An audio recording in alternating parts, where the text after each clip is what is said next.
Hi, I'm Sarah Lorenzen of the Neutra Video Research House, and you are listening to U.S. Modernist Radio. Mama don't allow no architecture around here. Mama don't allow no architecture around here. Oh, I don't care what Mama don't allow, gonna draw mine modern anyhow. Mama don't allow no architecture around here. Welcome to U.S. Modernist Radio, where we talk and laugh with people who enjoy, own, create, dream about, preserve, love, and hate modernist architecture, the most exciting and controversial buildings in the world. Today, we welcome fellow design podcast host Marina Bourderonnet and David Lee of the Midnight Charrette. And although song parodist Weird Al Yankovic, who started out in architecture, never returns his calls, here's your host, George Smart. Hi, folks. Today, my voice is several octaves lower because of this nasty cold that's going around, so I can channel my inner Joey Tribbiani. How you doing? How you doing, America? How you doing? How you doing? Speaking of Weird Al and songs, no one's yet done a parody of the Simon and Garfunkel hit, So Long, Frank Lloyd Wright. That was penned by Art Garfunkel, who also started a career in architecture before making it big in music. We should really ask him on the show. Frank Lloyd Wright? Art Garfunkel? Art Garfunkel. Okay, yeah. Frank's not around. Yeah, Frank checked out in 1959. Perhaps Art will bring along Weird Al, and that would be a great duo. Support for U.S. Modernist Radio comes from Realtor Angela Roll. In episode 8 of our ongoing space saga, it is a dark time. Despite galactic happiness from the spread of In-N-Out Burger, bringing the pure joy of triple-double animal style across the cosmos, the Home Building Association has closed down the modernist architecture schools. Lord Darth Vader's sinister movement places 5-story gray buildings in every city, and design tyranny is rising. Rebel General Kate Wagner is desperate to find the bravest, most powerful modernist knight, Angela Roll, but she has disappeared.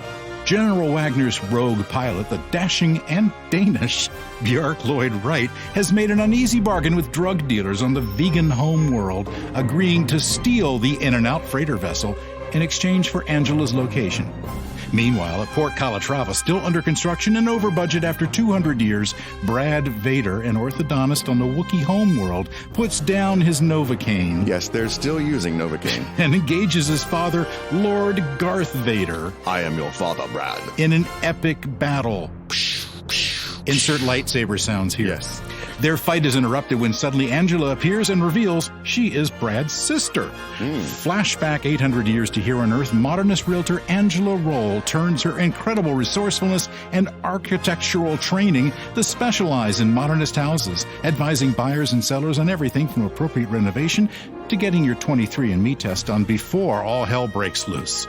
Reach her at angelaroll.com. That's ROEHL or 919-995-0550.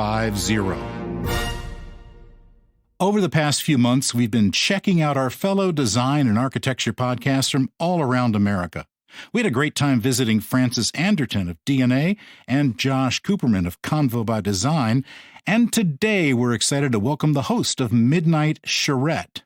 We found him last year as Midnight Charrette and U.S. Modernist Radio were both in a list by Draper Inc. of architectural podcasts you should follow.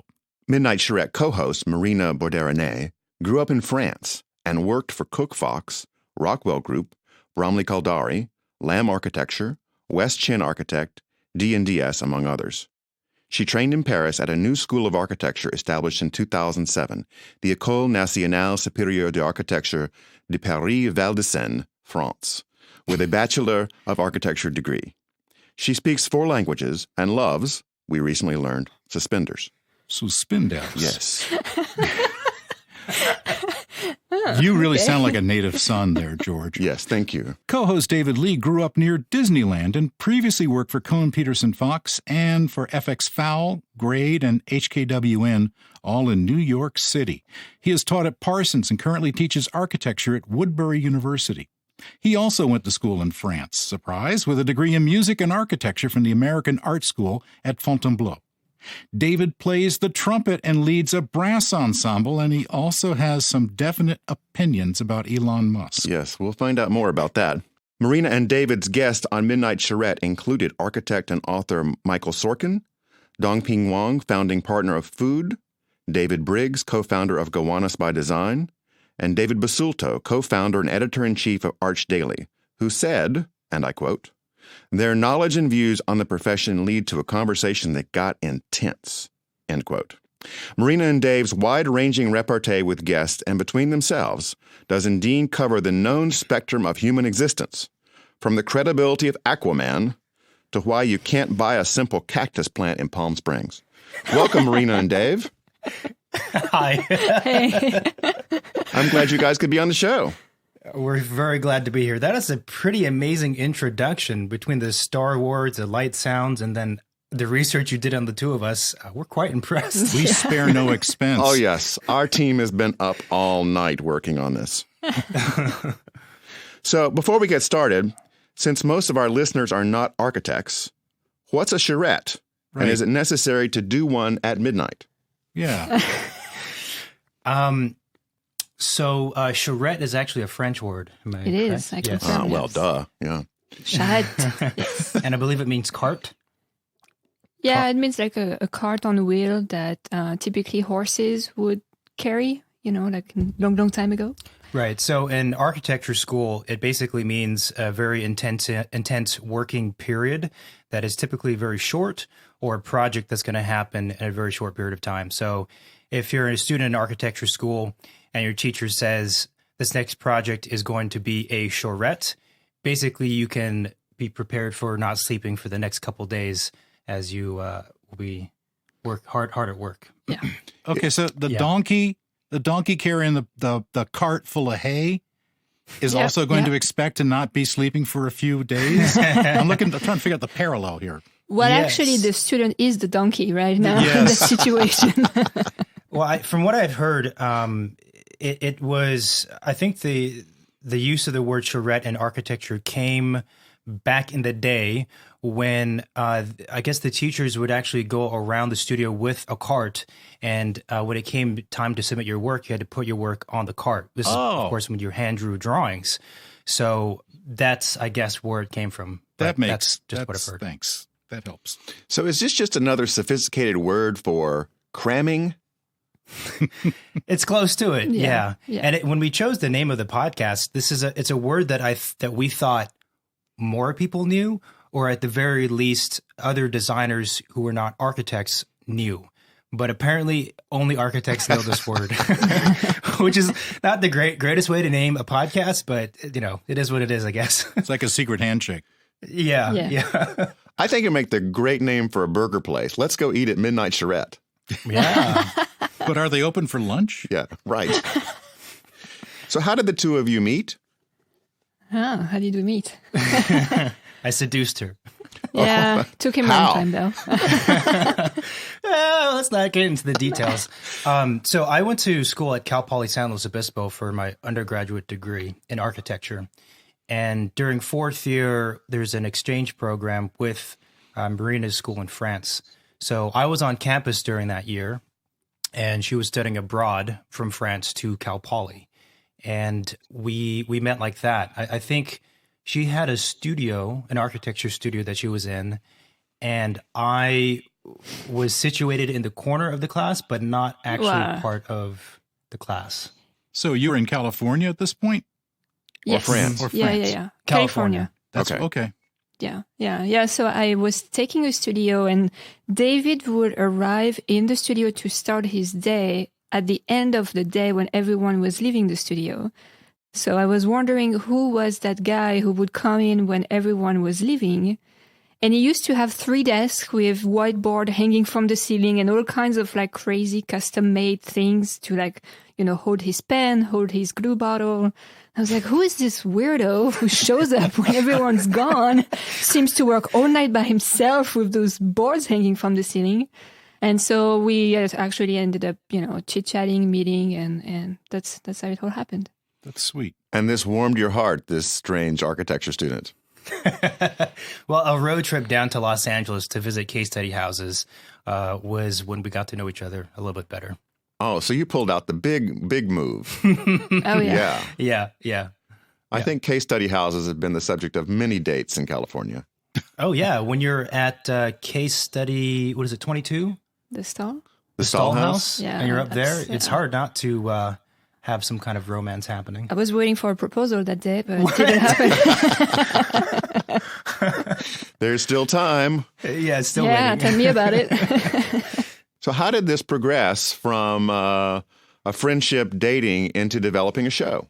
Ooh. Oh, wow. Yeah. So that was fourth year, and then we got together, and during fifth year we spent a year apart. She was back in France finishing her school, and I stayed in California to finish my degree. And then afterwards, we were trying to figure out where we were going to meet. I couldn't go to France. I didn't want to because I don't speak French, and California was much too similar, much too close to me. I'm from California. So we decided to go to New York. It seemed like, for two young graduates of architecture from California and France, it seemed like first New York was a kind of a halfway point in a way, right? And as graduates who try to start their career, it seems like if you move to New York and you cannot find a job, something is wrong with you, right? I mean, there's so many firms there that it seemed kind of the safest bet. But also, mainly, I grew up watching Friends, so cracking reference to Joey in the introduction. And ever since watching Friends, I wanted to live there. And has it lived down to or up to your expectations? It exceeded all expectations in good and bad ways. I'm guessing you didn't live in one of those enormous friend-sized apartments. No. Unfortunately, we didn't have some unknown grandmother who passed away but owned a giant apartment. New York City living is pretty tight, I would say. It's, it's a good experience, I think. But so then once we were in New York, we were there for 7 years, actually, working in firms and mostly just trying to survive in the city. And then a couple years ago is when we started the Midnight Charrette podcast. And the two of us, in addition to working full-time, have always had our feet into other design endeavors, such as doing competitions on our own outside of the office, or me teaching, for example, or doing lectures and things like that. And we enjoy doing that stuff. And somehow from all of that, we thought, well, why don't we try and do a podcast that could be kind of like a living project where we discuss all of the ideas that we explore in our own projects and common things we hear amongst the design communities in New York City. And a podcast would be an interesting way to do that. So one night I came up with the idea, so I kind of forced Marina into it. I have to admit, I was forced to be a co-host. Yeah. So one night I came back and I had an iPhone. Forced podcasting, a new danger to America. But she's essential to the podcast, I think. And we sat down at our one bedroom studio at our coffee table and tried to do a recording, and it was the most awkward thing we'd ever done. Yeah, I think listening back to the first episodes that we did, maybe today would be really, really weird. It feels like we made some good progress, I think. But yeah, the idea definitely came from David. And actually at the time he was listening to quite a few podcasts and he was like, I don't think there is that many podcasts about architecture, or at least nothing that's informal, So we're like, well, we love to just keep talking about architecture, the two of us at home. But it felt like maybe that was not enough and we could actually put that out there and reach out to people that we don't know, that we actually want to have those kinds of conversations with them. And it seems like having a podcast setting is a good way to reach out to these people. It's like they came over to your apartment and just hung out. And they did, yeah. David Basulto came to our kitchen island to record the episode. So, yes. That was a funny story because at the time he was for sure one of our biggest guests. And also up until that point, pretty much everyone we had over to our apartment, when they come in, it's our living space / kitchen / everything. But everyone we had over were people that we already knew in some way. And David Basulto was one of the first where we had never met him. And when he agreed to do it, we thought this was fantastic. And he asked, like, okay, is this a phone interview? We said, no, it's only in person. When can you come to New York? And he happened to be coming to New York for the conference, the AIA conference. So we managed to have him come over. And it was funny because the morning of, he looked up the address and he was like, this is a little farther out in Brooklyn than I thought. Because we lived, Brooklyn's more affordable the further you go out. So we were way the hell out there. You were near Montauk. Yeah. And we say, well, you've already committed, so you're coming over. So then he came over and he was lovely and we had some beers. But so despite the struggles of having people come over to your kind of very personal space, we lived in a nice apartment, so it was, clean and well maintained and new, so it wasn't sketchy for any of our guests. But it also created a nice environment for them to feel relaxed, and we could serve them, beer, wine, or whatever we had in the fridge, and it made a nice mood. I think it set the tone for conversations and let the guests be a little more relaxed, perhaps, than if we were in a professional recording studio. Yeah, they get agitated around here, don't they, Tom? Oh, yeah. They're all jittery. Well, we're on the 17th floor of the Soundtracks Tower. Yeah, Soundtracks Tower is really big here in this town. I think it's a security guard. Wow, that's intimidating. So you guys do some great shows and cover a lot of important and serious issues. You also did almost an entire show comparing and contrasting Aquaman and Spider-Man. How did you like it? One question that you did not address. So, Marina, I want to ask you first. Yeah. Which of these two would make the better architect? Aquaman or Spider-Man? Well, one lives half in the sea, so that could be an interesting type of architecture. Underwater architecture, I think, could be pretty intriguing. Spider-Man, I don't know. Skyscrapers. He could do skyscrapers. Yeah, I feel like we're doing a lot already of skyscrapers. So if we could do skyscrapers underwater, that would be really cool. Water scrapers? Water scrapers. David, what about you? Aquaman or Spider-Man? I can't believe she went with Aquaman. Jason Momoa. Of course, it could be an architect. Because he looks amazing doesn't make him a good designer. Right, I keep forgetting we are talking about Jason Momoa. Is that his name? Yeah. With the great abs. Right. Yeah, the great abs. I would go with Spider-Man. That's like kind of the obvious answer, I feel like. Yeah, but I don't go with the obvious answer. Yeah, I'd go with Spider-Man. I think Peter Parker's or even Miles Morales, pretty smart people living in the city. That's got to give you a unique perspective. But it depends if you want to go the realistic way. The more realistic way, I would go with Spider-Man. If you're trying to, push the research on architecture and new types of architecture, then Aquaman is the dude. You know what? I think we've just decided the next podcast that we do will be about this question. You're welcome. And I think the Spider-Man multiverse could be the firm that backs up Spider-Man and helps put his projects together. Yeah, absolutely. Yeah. Nicolas Cage, that would be a fantastic addition to Wouldn't it be great? Yeah. So, Marina, I understand that you also have some opinions about birthdays, and Tom and I have been thinking a lot about your birthday. We really wanted to do something special for you, and just for you, not because we're trying to draw attention to ourselves, but we have a little something for you. Oh. Happy birthday to you. Happy birthday to you.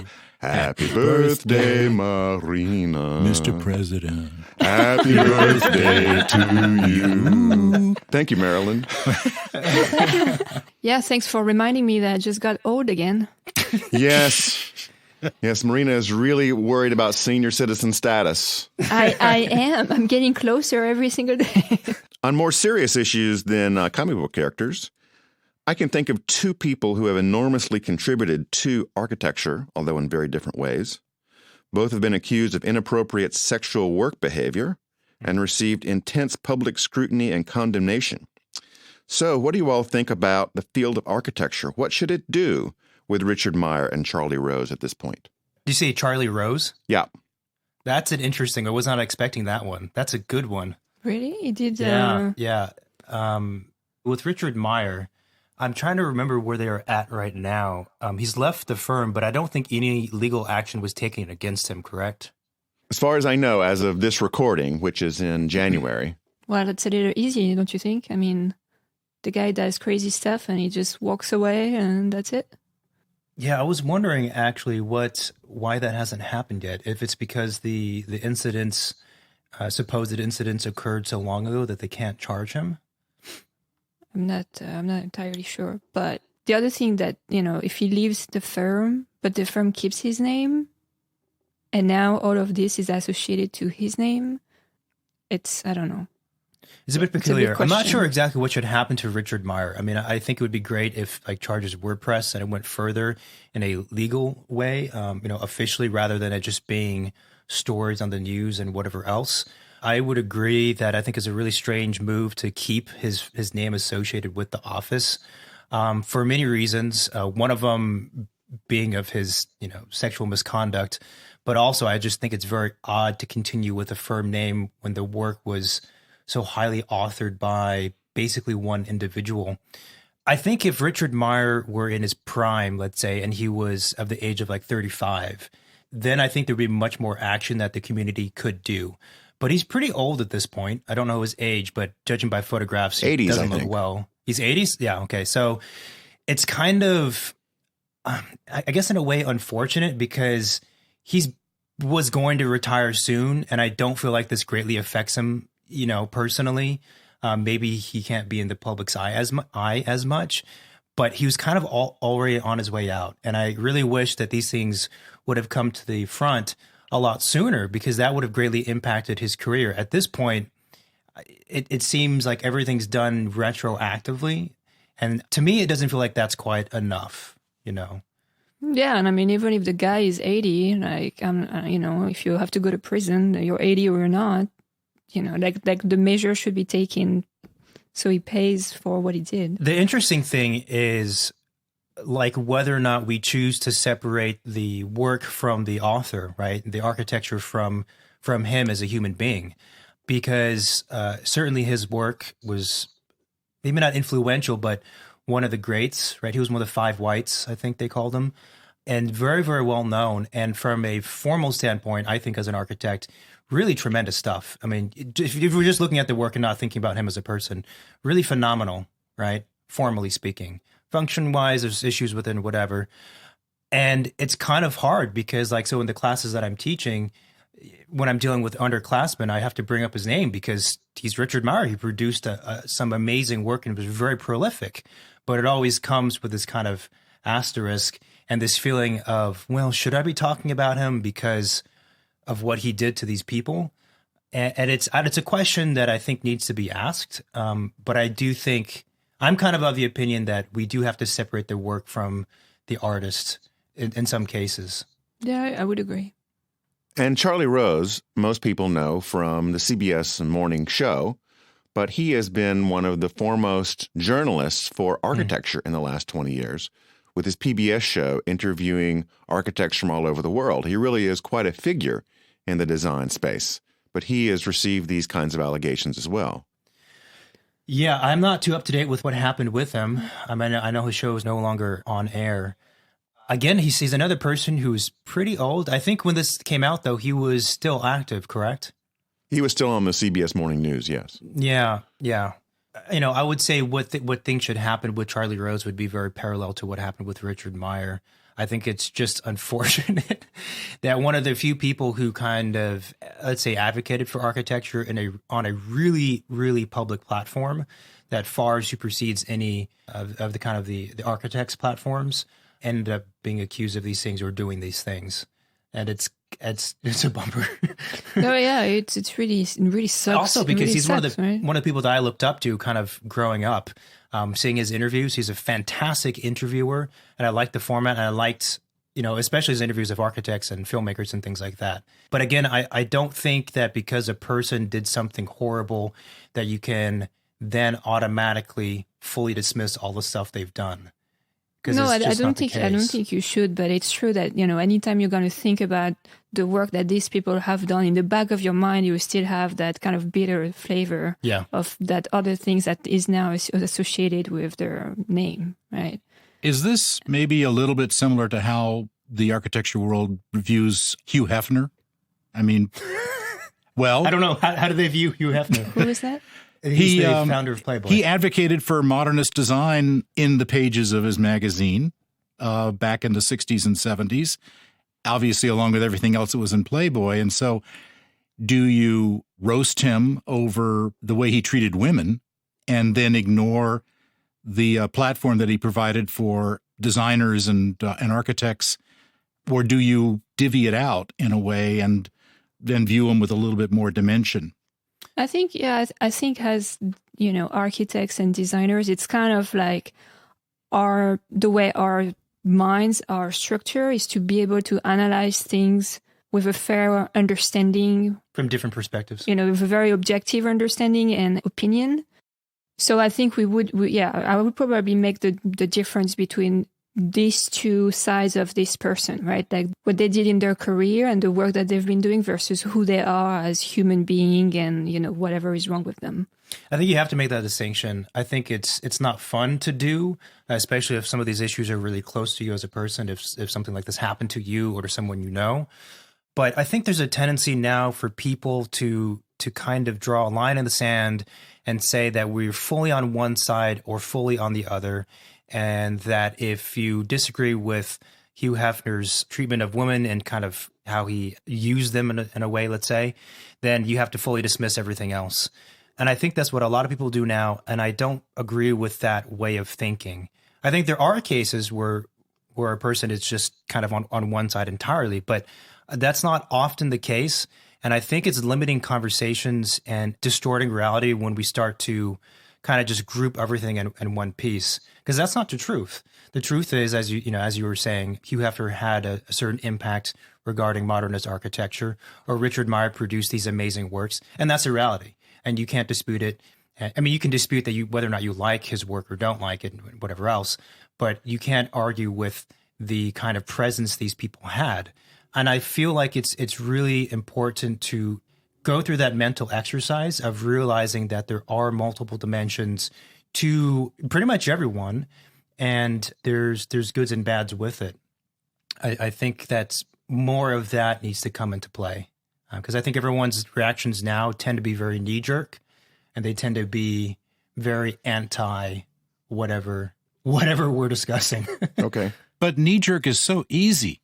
You don't have to think about it. Yeah. That's never take the easy way. Right. Well, I think also Marina brought up a good point, which is that I think if you go through architecture school, which for a professional degree in the States is 5 years, same in France, actually, 5 years, and you're used to presenting your work to a panel of critics, let's say 3 to 6 people who are very serious professionals and educators, you cannot afford to have that kind of knee-jerk reaction in your presentation or your design process or in how you respond to questions. It doesn't fly.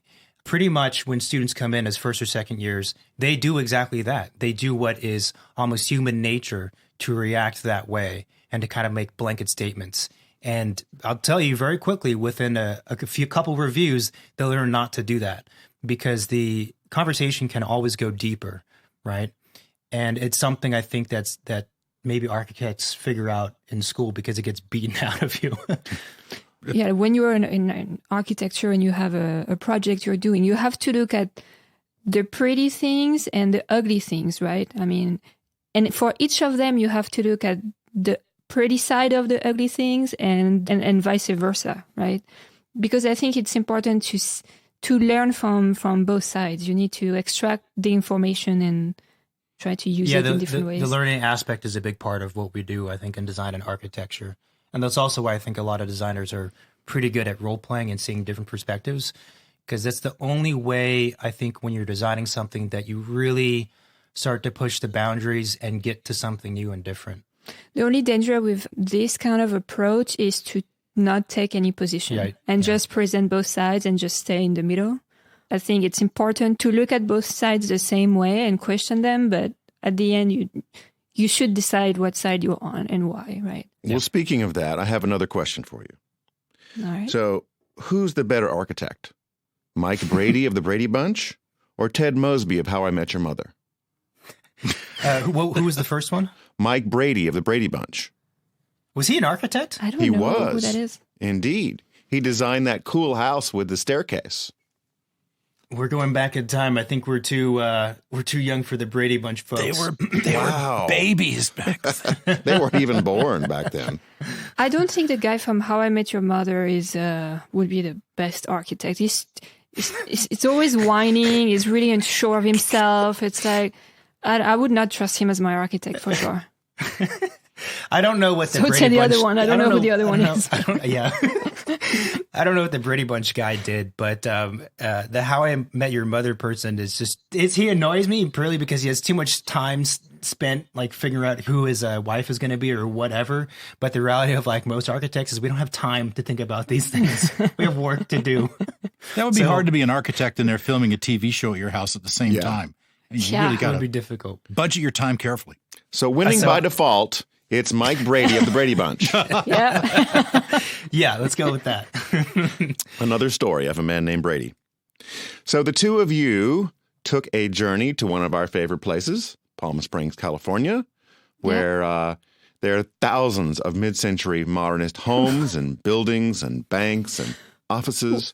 And one of the things I learned from listening to your show is you can't find a damn cactus there. Seriously, tell what us is about this that trip. I mean, well, first, I think we completely missed most of the mid-century homes that were in Palm Springs. Because, well, we didn't really plan anything. We're just like, okay, we're like, an hour and a half away from Palm Springs, so let's just drive there and see what's there. And we ended up just walking pretty much on the main street in Palm Springs, so we didn't venture so much into the residential pockets and where, like the Eichler type of homes are located. But yeah, on that main street, there is, I don't know how many hundreds of shops. Not one cactus to buy. You're obsessed. You're obsessed. So you tell me. I mean, I'm seriously thinking of opening a cactus shop there because I feel that would do great. Now, did you pass any cacti on your way into town? I did, but they were not for grab. They were planted, so that's it. You can't do anything with it. But they weren't yet harvested. Look at it that way. Yeah, I guess. Next time. It was very, very frustrating. But no, we really loved that main street of Palm Springs, and I think we will probably go back there very, very soon. Also to go and actually visit Joshua Tree, where we've never been. Beautiful. But we do love mid-century homes. There is a few Eichler homes that are where we are right now, so we very much enjoy driving by, stopping, taking pictures. We even got to get into one of them by just chatting with the owner of one of them. Yeah, it's interesting. Kind of when we go and travel places, sometimes we will plot. Actually, most of the time when we go and travel places, we have very specific pieces of architecture we want to see, and entire trips are planned around it fairly often. By me. But yeah, by her. Often. But sometimes it's kind of nice to just go somewhere and have nothing planned. But in the downside is we miss a bunch of the stuff for sure. We miss, but we can go back there very easily. So that's right. Yeah, it's not just architects. All our fans of modernist design tell us that they plan trips based on buildings, where most people are planning other experiences. They're thinking about, well, what are we going to go see and how are we going to drive there? And I wonder if we can get in. Well, you have to sort of be able to improvise.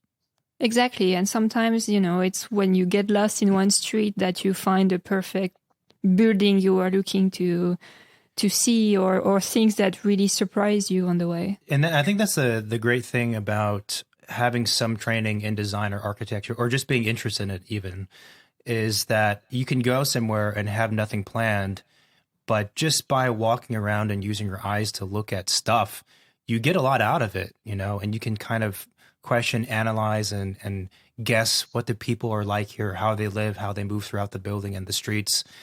And that's, I think, one of the things I'm most grateful for my education is that now when I go places, even if I have no idea where I am or who designed this building, and if the building's not designed by anyone in particular, it's still just as interesting as seeing some of the most well-known works sometimes, because I think you can always pull information from it.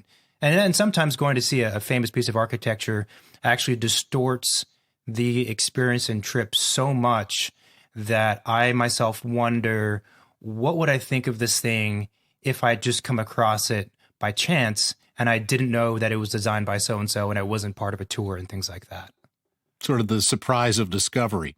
Surprise of discovery. And like, if you go to see like Falling Water, which we did, amazing, right? But you're part of a big tour group and there's multiple tours going on and there's a whole procession.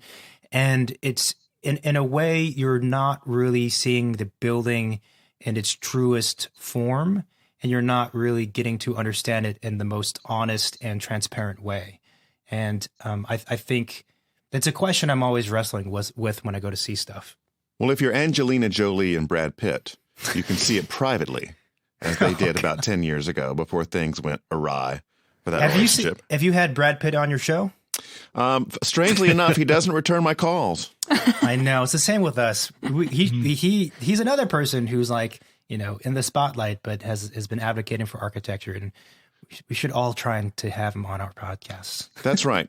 Brad Pitt and Kanye West are the leading celebrity architecture fans. Oh, right God, now. no. Yeah.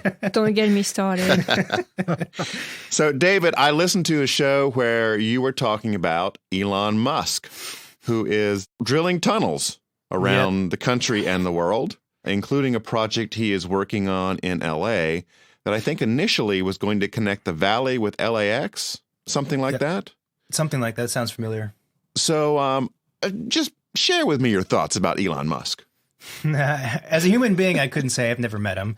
No, I mean, I think in general what he's doing is phenomenal and it's for the better, 100%, without a doubt.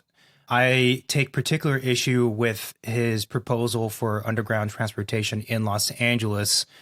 For those people who are not familiar with it, basically he's, as you said, making a bunch of tunnels, a tunnel system underneath LA. And so when you're in your car, you would drive onto this little, basically car lift elevator that takes you down to a tunnel. And that tunnel allows you to have a traffic-free warp speed way to getting to your destination. Then you pop back out on the surface street at where you want to go. So it's not one tunnel, but it's a whole system of tunnels that allow people to get from A to B really quickly. But so that's the thing I take most issue with, because I think it misses a lot of the more interesting questions that urban designers have to try and ask and solve. Now, I thought this tunnel to LAX was like a people mover tunnel, like little cabins that shuttle back and forth. Is it actually cars getting them there? It's cars. It's gone through a number of iterations. This is not to be confused with Hyperloop, which is more like a shuttle to take people much longer distances. The thing that I'm talking about is to get people more from one place to the next within a city. So it's cars. Initially, he proposed this to be used with all vehicles, but obviously he kind of did a computer rendering using a Tesla.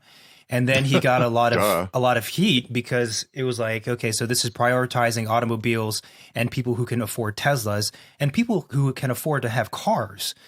And so then he came out and said, okay, well, this is going to be for everyone. So let me create a little kind of shuttle bus thing that can be for the public's use as well through some kind of ticketing system or whatever. So then he kind of changed his position to open up to the public. So there's been a number of kind of tweaks to it, and he recently had a live test of the tunnel, which apparently didn't go so well.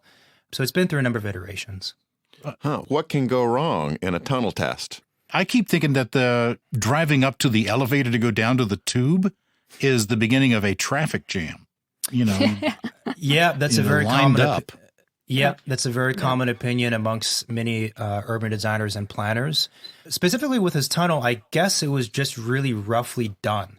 So the proposal initially was that the cars would be on this elevator, go down to the tunnel, and they'd be on a track, on a sled. So the car is not actually driving through the tunnel, but it's on a sled, and the sled is what takes the cars around.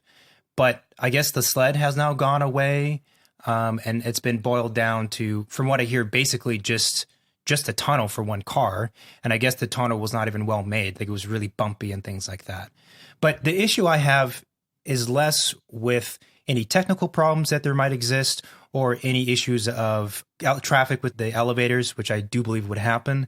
I mean, it's less to do with those things and more to do with the automobile greatly changed our cities and did a number on LA, right? LA suffers from isolation and many things because we inserted automobiles into the city and allowed it to occupy huge real estate, major areas, and divide neighborhoods via freeways and things like that. In addition to that, it isolates people when they're inside the cars. And it seems to me that his proposal that instead of solving the issues that I just brought up, it's kind of like a Band-Aid to the situation. It's kind of like saying, okay, well, we're stuck with the cars, so what do we do? Well, let's put human beings underground. So now they're more isolated from each other, and there's even less a sense of public community and citizenship and at ground level. That's my issue with it. And I've gotten flack for what I've said, because people say, well, the idea is that by putting cars underground, then you can have more pedestrian-friendly spaces above. I understand that. But the reality of public space and what makes streets and communities so strong and interesting is that when you have people on the street or in a subway car even, that is a shared space with all different kinds of citizens who have nothing in common with each other than the fact they have to walk on the street to get somewhere. And that's what creates public space and allows people to see others in the community. And I think in his proposal, he's basically chopping that part of the experience of the city and of your neighborhoods out by shoving people underground. And I think that key moment in the day where you are around a bunch of different people, again, on the subway or on the sidewalk, is critical to community. Well, and it seems like he's thinking about mostly efficiency and technology, right? Not so much about, the poetry of the urban spaces and social relationships and, the mixity of people. It's kind of, focusing on one aspect of the whole situation. Yeah. Right. It has no heart. Exactly. It's just cold function. And the view on your trip would be really awful. Oh, yeah. Yeah. Yeah, but then you need the VR set when you're in the tunnel, right? To remind you that there is skies and tree up there. Oh, yeah. Oh, that solves it completely. Yeah, the simulator will take care of that. But it comes with the Tesla. Right. It's the gift that comes with the Tesla. Well, I am looking forward to seeing whatever tunnels and Hyperloop we get and how that turns out. And I want to ask the two of you as our last question, what's next for the podcast? Well, more guests, bigger guests. Yep. I do think I've been wanting to get into the world of video. I think that would be interesting. Marina is totally against it. She's shaking her head right now. Well, remember, she's a prisoner of yours, so she's probably not going to agree with you. But she's the more... Set me free. But she's the more interesting one. Free Marina. Yeah, but she's the more interesting one and the more attractive one. So I'm like, you need to be on video, please. With VR headsets. Yeah. It's a good question, but video would be a huge undertaking, but we'd like to try and do that. Video, yes. More guests. And we also recently started a series about movie talks. Mm-hmm. Because we feel like, being focused on architecture was how we started and ultimately who we are. But we would love to reach out to a bigger audience and even capture people who do not know much about architecture, but found us through other types of episodes, and eventually would listen to the ones about design.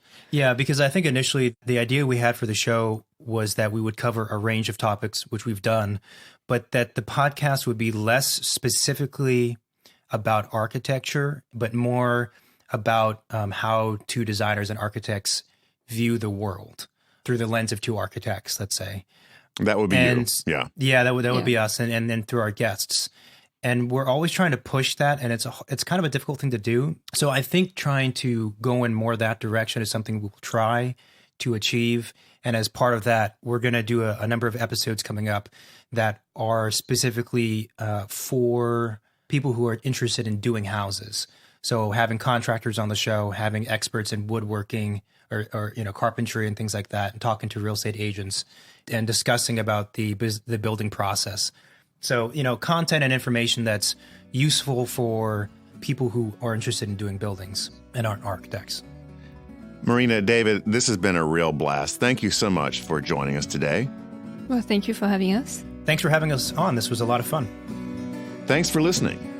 This is Joey Tribbiani. How are you doing? U.S. Modernist Radio is underwritten by Angela Roll, your special agent for Modernist Houses. 919-995-0550. Okay, take us home, Tom. Visit usmodernist.org's massive archives to listen to past shows, discover 7,000 classic modernist houses, and access 2.5 million pages of classic 20th century architecture magazines. U.S. Modernist Radio is produced by Soundtracks Recording Studios in Raleigh, North Carolina. Our theme song was performed by George Smart and Robinson Earl. Guest researcher Cindy Stratton, not her real name, was last spotted in London entering the headquarters of MI5. U.S. Modernist Radio is a production of Modernist Archive, a nonprofit educational archive for the documentation, preservation, and promotion of modernist residential design. I'm Tom Guile. To be back with another After Midnight Charrette. We're going to shake your tambourine edition of U.S. Modernist Radio.